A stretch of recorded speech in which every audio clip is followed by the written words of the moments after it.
Well, good evening and welcome to Tucker Carlson Tonight. Just when you thought Hillary Clinton lost the last presidential election, you realize nobody told her that. This afternoon, Hillary weighed in on the Brett Kavanaugh hearings. Here's part of what she said. Brett Kavanaugh said that the, quote, political hit job, end quote, directed at him was being done on behalf of the Clintons, among other people. Your response? Oh, that laugh. It haunts your dreams. We'll have more on that and what it means, because it is revealing, later in the show. Also, a new investigation reveals who exactly is funding many of the protesters you've seen scream at Republicans in public. You probably won't be surprised, but we have confirmation tonight. First, though, when the Senate decided to delay Brett Kavanaugh's confirmation vote for a week in order to enable an FBI investigation, everyone who was not Jeff Flake understood the point of it. The investigation itself was irrelevant. For Democrats, the only purpose was to buy time so that new people, some of them anonymously, could make allegations against Kavanaugh. That's exactly what happened, of course, and we've been the first to scoff at some of these claims because some have been frivolous, unfounded, some have been absurd. But tonight we must tell you a new and troubling story has emerged that could alter the trajectory, not simply of the Kavanaugh nomination, but of the history of this country. It is a story of a young man, outwardly respectable, but so morally distorted within, so addled by chronic dependency on draft beer, the witnesses say he committed a particularly heinous form of assault in a public place. This man, this monster in human form, once tossed an ice cube at someone in a bar. Yes, an ice cube. The perfect weapon. In solid form, deadly. And then within hours, it melts and evaporates into the air. All physical evidence turns to vapor. There are no fingerprints. It's diabolical. The perfect crime. And frankly, from a constitutional standpoint, it is disqualifying. Now, we'll concede that we miss the significance of this story at first, but the other networks were on it long before we were. Watch their coverage. Police documents that show that Brett Kavanaugh threw ice in someone's face, Accused him of throwing ice. Accused Kavanaugh of throwing ice on him. The nominee threw ice on him. Accused him of throwing ice on him for, quote, some unknown reason. Icegate. Well, the founders, the framers of our Constitution, anticipated this very moment. Article 3 of the Constitution, in words well known to every first-year law student, are unequivocal on this subject. Quote, whoever shall throw ice in a tavern is disqualified from service in the federal judiciary. End quote. Game over. And yet, ladies and gentlemen, there is more tonight.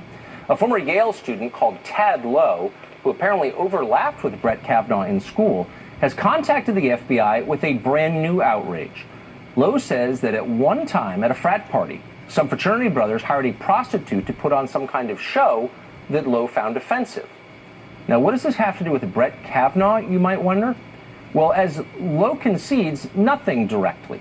Quote, I can't say for certain that Judge Kavanaugh was present in the frat house. And yet, and this is the critical part of this story, Brett Kavanaugh may have been in the state of Connecticut when this happened. The very same state at the very same time that people in a fraternity house were doing things that Ted Lowe didn't like. Need we say more? Totally and utterly disqualifying. Still confused? Watch CNN. I'll explain. There have been a lot of stories like this lately, you may have noticed. Julie Swetnick, for example, claims that 37 years ago, for some reason, she went to 10 gang rape parties in a row in suburban Maryland, and that Brett Kavanaugh may have been at some of them. What did Brett Kavanaugh do at these parties? Well, Swetnick signed a sworn statement suggesting that Kavanaugh and friends added drugs and alcohol to the punch that facilitated the rapes that took place at these parties. Now, that's a very serious charge, except as Swetnick just explained in a televised interview, she didn't really mean it. I saw him around the punch, I won't say bowls or the punch containers. I don't know what he did, but I saw him buy them, yes. Well, you've heard Democrats talk a lot recently about how Brett Kavanaugh may have lied under oath. There's no evidence for that. There is now, though, quite a bit of evidence that Julie Swetnick just did. Democrats don't care. They're not interested in finding out because, hey, whatever works, power is the point. And yet they should care. Sexual assault is a horrifying crime, no matter who commits it. All decent people understand that. False claims trivialize the offense, and there have been a number of widely publicized false claims over the past 15 years, and they undermine the many assault victims who are telling the truth. They make the search for justice seem political, which it never should be. And worst of all, they are making the rest of us nearly as cynical as professional Democrats already are. That's a high cost. Molly Hemingway is a senior editor at The Federalist, and she joins us tonight. So, Ice Cube Gate.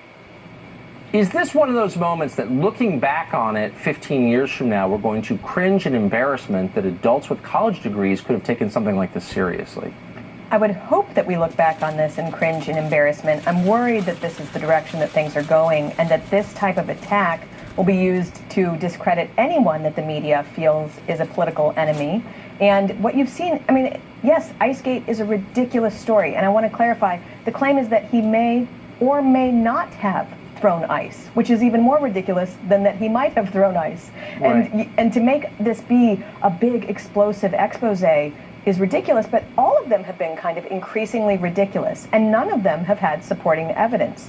And so this is a very dangerous path to go down, and I'm worried that unless people really take a strong stand against this type of reporting and against this type of media campaign where you just throw as many stories out there as possible, never mind the fact that they are uncorroborated, unsubstantiated, or patently ridiculous, that they will continue in the future. So, but this is an asymmetrical event. So on the one side, you have people who are willing to do anything and lie about it. The Washington Post, for example, a purely political operation funded by the world's richest man, writes stories for their political effect. That's the point.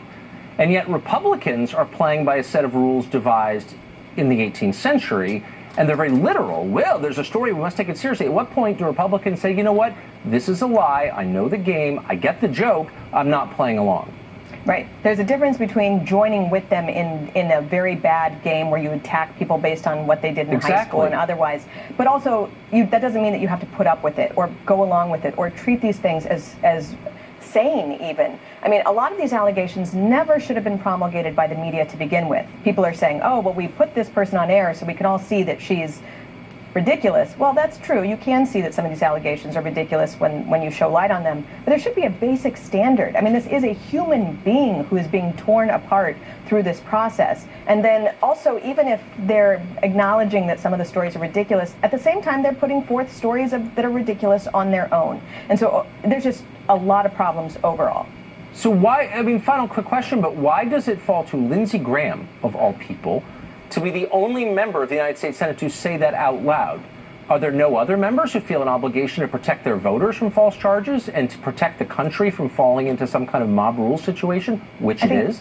I think there's a very frustrating moment for a lot of people of goodwill, whether they're left or right. They see what's going on. They know it's wrong. And yet so many people who they expect to be leaders in Washington, D.C. or otherwise are behaving as if what's going on is completely acceptable. Yes. More people than Lindsey Graham should be standing up and saying, halt the madness. This is insane. This is a real family. This is a real man. And this is a real country that has standards, and we are not living up to those Normal standards. people would like to be protected from this stuff. They're exposed and in danger, and their representatives don't seem to care. Molly, thank you very much. Thank you. Senator Jeff Flake said he was going to vote one way, then he was screamed at in an elevator by a protester and immediately changed his opinion. So that works, and that's why other lawmakers are now being targeted by protesters. Guess who's funding them? We'll tell you. You probably already know. Plus, the president is speaking tonight in Mississippi. We're monitoring that speech, of course. If news breaks, we'll be there immediately. In his class, Bush administration, in guiding through certain judges, turns out that perhaps that is not the case. He suggests he really was not involved in discussing torture in the Bush administration. Turns out that may not have been the case. Then more recently, he tells us that his drinking problem was not all that serious. He never. So I think what we have got to do is let the FBI do its job in a week or in 5 days, and to do with politics and very little to do with gaining. Politics of this, it seems to me, and I'm curious to hear your thoughts, is it seems to me he's trying to call his own caucus on the carpet. If there's any quivering or ambivalence, he basically... Maria Archila, she's co-executive director at the Center for Popular Democracy, which Soros funds. Another protester who harassed Senators Mitch McConnell and Bob Corker also, amazingly, works for that group. Congressman Jim Jordan is a Republican. He represents the state of Ohio. He sits in the House Judiciary Committee, and we're happy to have him tonight. Congressman, are you surprised to learn this? No, I mean, the left has gone completely crazy. I mean, you think about this, they applaud Kaepernick and they try to destroy Judge Kavanaugh. That's the modern day left, so it doesn't really surprise me. I said this the other day to a group I was addressing, that they applaud Kaepernick when he disrespects the flag. They embrace Cuomo when he said America was never that great. And they cheer on Maxine Waters when she encourages people to go harass Republicans, like what happened to Senator Flake. So this is just the left. And I think Americans see through this. And that's why so many folks across our district, and frankly, I was in Texas last week, I think around the country, want Judge Kavanaugh to be on the court and know he deserves to be on the court. It's just a little weird to see this from a nonprofit in Washington. I mean, you think of nonprofit organizations in D.C. as producing backgrounders, helping formulate policy. It's impossible to imagine the Heritage Foundation saying to two employees, high-level ones, hey, go to National Airport and scream at Mazie Hirono as she gets in her Uber. I mean, Republicans just... So is that a legitimate use of a nonprofit? Well, I don't think so, but that's the left today. I mean, my wife and I got what I call the treatment. 2 days after Maxine Waters, clear back in June, said, go harass people who support the president, we got the treatment at the theater here in town. So, look, you and I would never do that to someone at a restaurant, at some public event, but the left now thinks that's appropriate because, look, again, they applaud Kaepernick, they attack and try to destroy Kavanaugh. That is the left today. And frankly, as we head into this campaign, I think that is how we should frame this up. Here's the left and all their craziness, and then look at the record under President Trump's leadership in the last 20 months, how amazing that is. Frame it up like that. If we do that, I think we can win. Think about the lowest unemployment in 20 years, 4.2% growth rate, taxes have been cut, regulations reduced, Kavanaugh going on the court, Gorsuch already there. We're out of that crazy Iran deal. The embassies in Jerusalem and hostages have been returned from North Korea. Contrast those up, I think we can win, particularly when you demonstrate here is what the radical left is up to in this country. That is what this election's about. Right. And I hope that's the message we take across the country. So very quick, for those of us who worry that this is accelerating into a really scary place, has anyone ever thought about going over to Maxine Waters' office and saying, you know, I get that we disagree, but please don't encourage physical confrontation or violence because, you know, that's dangerous? No, I don't know if that's been done, but I appreciate liberals who come from a different perspective. I was good friends when he was here in Congress. Dennis Kucinich, a friend of mine, and we agreed on so many First Amendment issues, Fourth Amendment, Bill of Rights issues, civil liberties. We could work together, but now the left, they don't seem to be where Dennis was, and he and I could work together on things. I agree. That is a scary thing for this country, and I know you know that, and that's why it's so important that you keep talking about this like you have been. Congressman Jim Jordan of Ohio, thank you very much. Thank you. Dana Perino is the person we talk to when we want to understand the political ramifications of all this. Obviously, she hosts the Daily Briefing every day at 2, and she's the star of the 5, the singular one, I would say, but that's just my view. Thank you for what having is the political effect of the Kavanaugh saga? As the president likes to say, we'll see what happens. It is really high stakes, and everybody is super engaged. They were sort of like waiting, like, what would be the October surprise? Well, I think that actually the Kavanaugh is it. For Republicans, they could benefit in certain places. For example, in the states like North Dakota, you see Heidi Heitkamp now down 10 to her Republican challenger. That's really big, and it's going to be hard for her to come back from that. Also Missouri, Indiana, and West Virginia. But it could help Democrats in House seats and also some gubernatorial seats. And it might help them where races are really tight in Senate races like New Jersey and Florida, maybe Nevada and Arizona. So I think from that perspective, we don't know. There are, I think, 3 Democratic sets of parties that are going to, I think, call it the Kavanaugh blast zone. Yes. And they're not happy about it. The first ones would be the red state Democrats who face voters in 5 weeks. Those are those people like Heidi Heitkamp, I mentioned, Joe Manchin, Joe Donnelly. All of them are in states where the polling shows that Republicans strongly support the president, they strongly support Judge Kavanaugh, and that one of the #1 reasons they went to vote in 2016 was the Supreme Court. Then the second one would be the 2020 Democratic senators who want to run for president, but they're not on the Judiciary Committee. Right. Right now, Kamala Harris and Cory Booker are having all the fun. And people like Elizabeth Warren, she has to figure out a way to stay in the news. So this past weekend, she said, by the way, I might run for president, after just 3 weeks ago saying, of course I'm not going to run for president. So they're trying to figure out how to get in there. But the biggest loser probably will be Joe Biden, who actually arguably could be one of their best candidates against Donald Trump in 2020, but because of this, and if you go back to the Anita Hill hearings, he's going to have such a hill to overcome that they might have just shot him in the foot. Interesting. So, but you think if it hadn't been for this, he would have been a legitimate contender? Well, I think timing is everything. And of course, you could say there's all these improbabilities for why. But one, name ID is super important. And he has the highest name ID of any Democrat. He's certainly testing the waters to see if he could run. And he's got energy and he wants to fight against Trump. And he's one of those Democrats that might be able to bring back some of those blue collar workers that you write about in your great new book, Ship of Fools. That you won't promote on your own show. Well, you put a bow on that sentence. I thought Joe Biden had a shot in 1988, so he might be one of these. Well, that's why President Trump calls him the 1% Joe. It's pretty funny. Dana, great to see you. Thank you. Thanks for having me. The ACLU used to stand up for, indeed stand for civil liberties. They're the ones who reminded us that due process is the most important thing. Not anymore. They say they know for certain Kavanaugh is guilty, no trial necessary. What happened to them? We'll tell you next. Plus, the president is speaking in Mississippi tonight. We're monitoring his speech in case news occurs, in which case we will be there in a flash. That's our promise. Stay tuned. Took him off the trash heap, right? Biden, I hear Biden wants to take me to the back of a barn. He would be in big trouble, I will tell you. Wildfire that threatens its own creators because, as you know, the revolution always consumes the people who started it. Case in point, Senate challenger Beto O'Rourke, who's running against Ted Cruz in Texas, is now apologizing, groveling in a craven way for what misdeed? Well, it turns out he wrote a musical review at the age of 19 for the Columbia student newspaper. He was known as Robert then. He was fresh out of boarding school.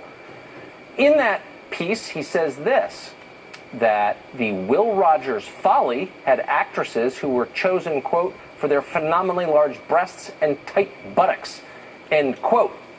So he's obviously evil.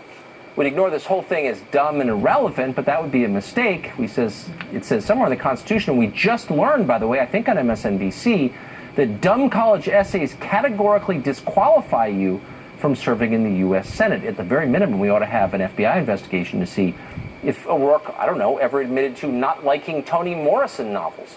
Maybe 2 FBI investigations, because we need to know. Well, the ACLU has been around a long time, and it built its reputation defending free speech and especially due process, especially for the politically unpopular. It saved lives at the beginning of its existence. That was the whole point of the ACLU. Those traditional principles are being washed away, though, in the tide of derangement that has now seized the left, and the ACLU has decided to join that tide. They are now running an ad declaring Kavanaugh guilty without the need for a trial or, in fact, any evidence. Watch. We've seen this before. Denials from powerful men. I did not have sexual relations with that woman. I've never seen anything like this. I categorically and unequivocally deny the allegation against me by Dr. Ford. America is watching. And as we choose a lifetime seat on our highest court, integrity matters, and we cannot have any doubt. Senator Gardner, oppose the confirmation of Judge Kavanaugh. Chris Hahn is a radio show host, former aide to Senator Chuck Schumer, probably a donor to the ACLU, and he joins us tonight. Chris, it's great to see you. So you're, pushing late middle age like I am. You've been around long enough to remember what the ACLU has been doing for the past... Late? Whatever, unless, you're probably over 30. Middle age. Middle age. But you've watched the ACLU over time, and you know they were founded to defend free speech and due process, civil liberties. And yet here they just ran an ad suggesting a man is guilty on the basis of no evidence because he shares some resemblance to 2 other guys who are probably guilty. That's guilt by association. It's the opposite of due process. Why is the ACLU doing this, I wonder? Well, they're not declaring him guilty. In fact, I don't think anybody's trying to declare him guilty. What we're trying to do is pick a Supreme Court justice, and guilt or innocence really not the issue here. He's not on trial for his life. He's applying for a job. We've got to ask the question, has he been truthful in that inquiry? And the answer is no, I would say. I don't know for sure about the sexual assault allegation, although I do believe Dr. Ford.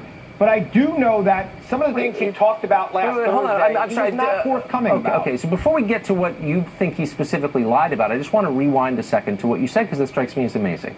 You're saying that without finding someone guilty of anything, it's okay to destroy his reputation to the point where he can't get paying work and can't get the job that he was nominated for by the President of the United States. No, I'm serious. He just had to withdraw as a lecturer at Harvard because his reputation has been so sullied. He hasn't been found guilty of anything. There's no actual evidence to show he did anything, but that's okay with you because we're not in a trial? Is that what you're saying? That's the new standard? What I'm saying is, you got to ask the question, is this man fit for a lifetime appointment that will never, ever face the voters, will never face Congress again? And if you feel in your heart that this man may have committed this thing or he hasn't been truthful to that committee, which I will tell you, I don't believe he was truthful to the committee. I just want to get, he lied. That's unprovable, so it's not even worth debating on TV, I would say. But to the first point, the standard is if you feel in your heart. So if I feel in my heart that you're a child molester, I don't have any actual evidence. Can I start telling people that on TV and see how it affects your family and how it affects your employment, what your kids think of it? Well, no, if I feel in my heart, like sincerely feel in my heart. I'm not trying to get a lifetime appointment on the bench, and nobody's accusing him of anything that somebody did not come forward credibly accused him. Well, he was credibly accused of something. But hold on. He's been accused of a lot of things. Credibly is a subjective term. Is it okay if you, quote, feel in your heart that someone's guilty to systematically destroy him and his family? And you're saying yes because it's so important because abortion or whatever. But is that really a standard you want to live under? Did you find Dr. Ford credible? I'm not really sure. She wasn't asked real questions. Like, for example, when did you recall this? Have you known it for 30 years and not said it to one person and then told your therapist about it? That's the basic question. Nobody asked it because they're too afraid.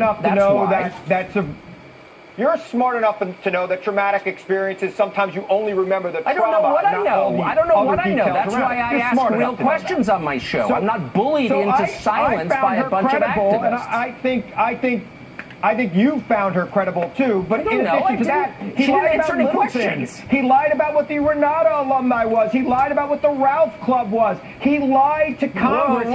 You're saying he lied about the Ralph Club? Over. Done. I agree. Look, you lie about the Ralph Club and you're done. I feel that in my heart, let me just say. This is so crazy. Look, I'm saying you gotta be truthful. All right, okay. Especially about the Ralph Club. Why lie about it, though? My thing, Tucker, is why lie about that? It was something he could have just said, I was a dumb kid, and I did, we Ralphed when we drank. I'm going to let you have the last word. Prank. He could have just said that. Instead, he lied. Okay.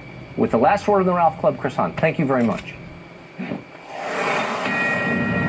This is a Fox News alert. We promised to monitor the ongoing Trump rally in Mississippi for some news, and we have some. The president addressed the Brett Kavanaugh confirmation about 5 minutes ago. We spoke about Christine Ford, NBC, and the creepy porn lawyer at the center of a lot of this. Here's what he said. How did you get home? I don't remember. How'd you get there? I don't remember. Where is the place? I don't remember. How many years ago was it? I don't know.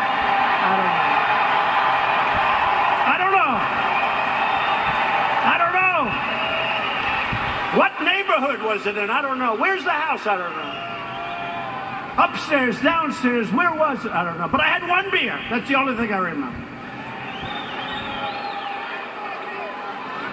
And a man's life is in tatters. A man's life is shattered. We had another woman just reported by a sleazebag lawyer named Abiate. Sleazebag. We have, well, it turned out, even NBC, who's as bad as they get, even NBC couldn't shield her with that interview. Did you see that interview? This woman had no clue what was going on. That was the president just minutes ago. We'll continue to monitor the rally if more news emerges, and we'll have an update on that Georgetown professor, Christine Fair, who says people with a certain skin color should be murdered, castrated, and fed to animals. But it's cool because free speech. The only person guaranteed free speech on campus is calling for killing over at Georgetown. We've got details. University professor Christine Fair is a lunatic and a hater, but she's become the face of the Trump resistance. In response to the Kavanaugh hearings, Fair tweeted that white men on the Senate Judiciary Committee should be killed. They should be castrated and their bodies fed to pigs. Not making that up. Read the tweet. It's on the screen. Georgetown University was asked about this. They didn't care. She apparently is the only person at Georgetown